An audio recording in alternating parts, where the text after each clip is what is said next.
Okay, continuing my little chat with Isabelle Hains. Listen, from the day of the tragedy to now, you have met a lot of politicians here. Yes, I did. Compared to what it used to be before the tragedy. You only maybe if you were lucky or unlucky, whatever you want to call it, you met one or two, but you met a lot of politicians. Well, only because I had to. Yeah. Now, John Foran was a Minister of Public Safety. Mm-hmm. And now it's Robert Travers. And it's funny because they're from the same area. Do you see any difference? John Foran was a Liberal, he's a Conservative. Do you see any difference between them two? I can't make any really a comment on that because I don't know Mr. Travers enough yet. Well, I didn't know John Foran either. But he's new on his job, and hopefully that he'll make good decisions. Did you learn that these politicians, they're just told what the bureaucrats wants the public to know? Well, you know, when I realized that the parties do a cabinet shuffle, and that they put one minister into another position, and then I start realizing how can they keep running the province or the country when they keep doing this cabinet shuffle, and people are not even, and then they have to keep finding out, understanding what their title is and what their position is, but the bureaucrats who are working under them are the ones that are there every day from 8 to 4, and they're doing their job, but they're also showing the new minister what he's supposed to be doing, and really sometimes I don't understand how it all works, but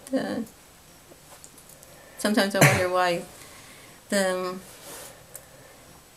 how our government, our province even survives sometimes. Yeah, so it's so true. David Alward, have you met him? Yes, you met him when he was in the opposition.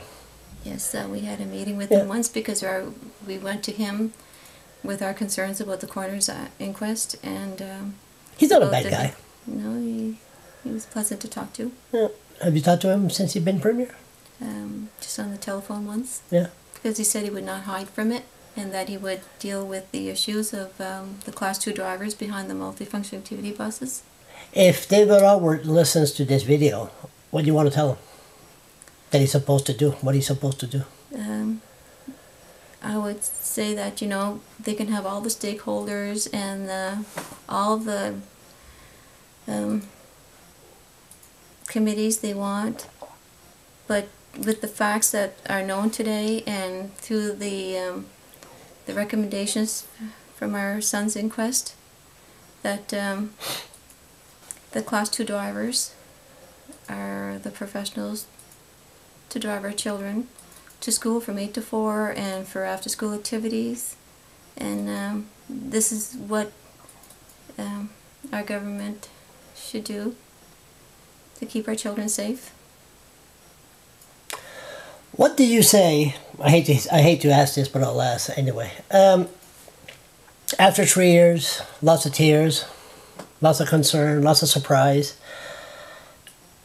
What do you say to people that look at you and say, "Okay, it's done. It's time to move on"? What do you say to people that says that? I don't say too much when they say that because I feel they don't understand.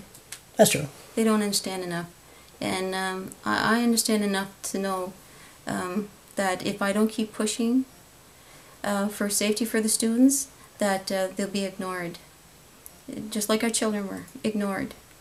And I know that if I do the best that I could with all the information that I had gathered over the 3 years, and know what's the safest way for the children to travel, that I wouldn't be able to live with myself. I'm having a difficult time enough now dealing with my son's death. But knowing that maybe something else could happen. Just for the record, I don't even know there's issues that happened to me, and I can't move on. I have to fight and fight, and sometimes you have to continue to fight to educate the public on what's going on. Mm-hmm. And it's hurtful. It is. But you will. Sometimes you feel like you're hitting a brick wall. Well, every day I feel like I'm hitting a brick wall. But I feel that the more information that's out there for the people and to educate them on what's safe for their children, I really feel that after meeting with Minister Chuck Strahl, that he will make the right decision.